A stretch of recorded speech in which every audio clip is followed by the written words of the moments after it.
Hey guys, it's Dan from Torr Overland, and in this little video I'm going to show you around the kit that I carry in my disco, and these are things which are just over the years I've accrued and bought. So I thought I'd give you a detailed tour. There's a reason I have all of these things.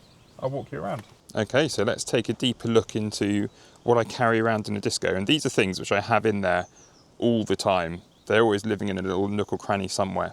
So I'll go one by one and explain what they are and why I've got them. So to start with here, I've got a tyre compressor, and I've gone for one of these which I can just plug into a cigarette lighter over having a permanently installed compressor. It's just easier. I can carry that around, take it out of the vehicle, put it in other vehicles if needed, which is useful. It's also one which has got a digital readout of the tyre pressure. So that's quite handy if I want to just tap in to see what pressures I'm running at rather than having an additional tool. Coupled with the tyre compressor here, I also have a puncture repair kit. So this is one of those where you just stab a little thing into the tyre.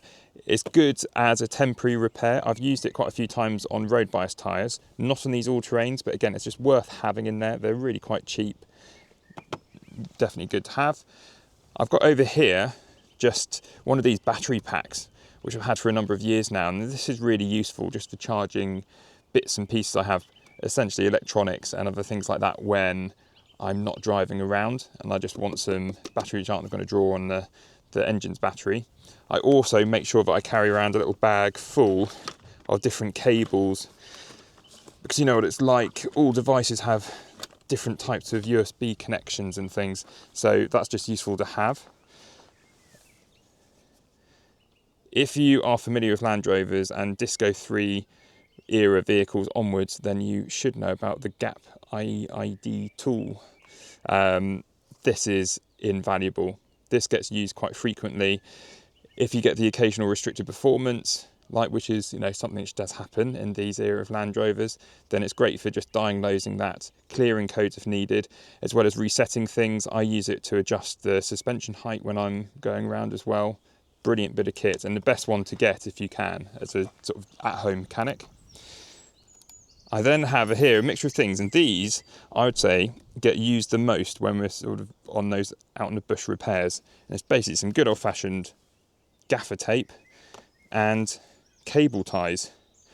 These are fantastic for just putting bits of trim or other bits and pieces which fall off, and you just need to temporarily get it together. Excellent bit of kit. I have here a heavy-duty battery jump pack. So I've had this a number of years, it's been used a couple of times, but if the battery were to go flat and won't start, this is exactly what you need. Rather than messing around with jump cables, you just plug this in and off you go.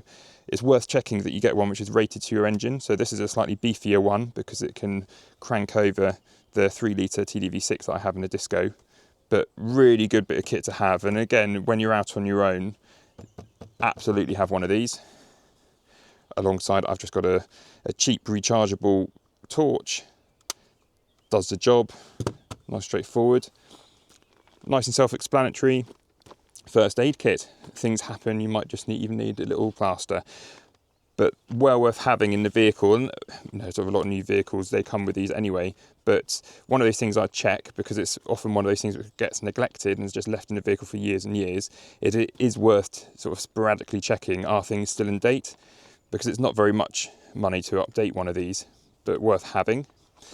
I then have what is potentially a bit of a gimmick, but it's something which can hook onto a door latch, and basically you create a little step to stand on. So it's pretty useful for tall vehicles like the Disco. I use that here and there, and it feels about man enough to take my weight. Also carry a saw. This is useful for green laning in particular, when you're going out and just need to cut some bush. So that's just a smaller fold out one, very useful. Couple that with mechanicking and bits of pruning you might do. Just some slightly heavier duty gloves, very handy. And then that goes into tools here. So I carry around a Lidl middle aisle special socket set, which cost me about £50. Really good value. It does the job well enough. If I was using this every day, perhaps I'd go for a more expensive set, but for just having something in the car which has pretty comprehensively got all the types of sockets and fittings that you might need, it is brilliant. And I've also got an additional bag where I'm carrying screwdrivers and mole grips and pliers and odds and ends like that. I also have a multimeter in here, which is useful for electrical fault finding. That's brilliant. And yeah, this is all the stuff that I carry around in the Disco. Depending on what we're doing for a trip, there'll be some more bits and pieces that I might add to this. But in terms of just daily driving and using it, I always have this. And touch wood, so far, this has helped me get out of a few situations where perhaps I might needed to have called on someone else's help.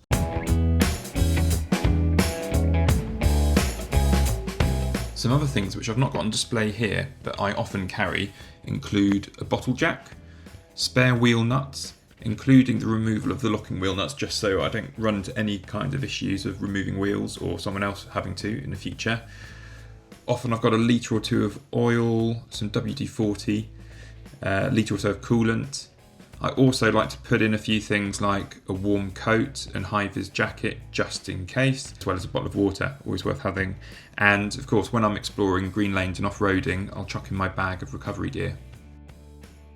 I'd be interested to hear what you take as well, because this is subjective here. These are just things I've learnt over the years and feel like are worth having in there, but it's almost like the sky's the limit. You could have pretty much anything and everything in there.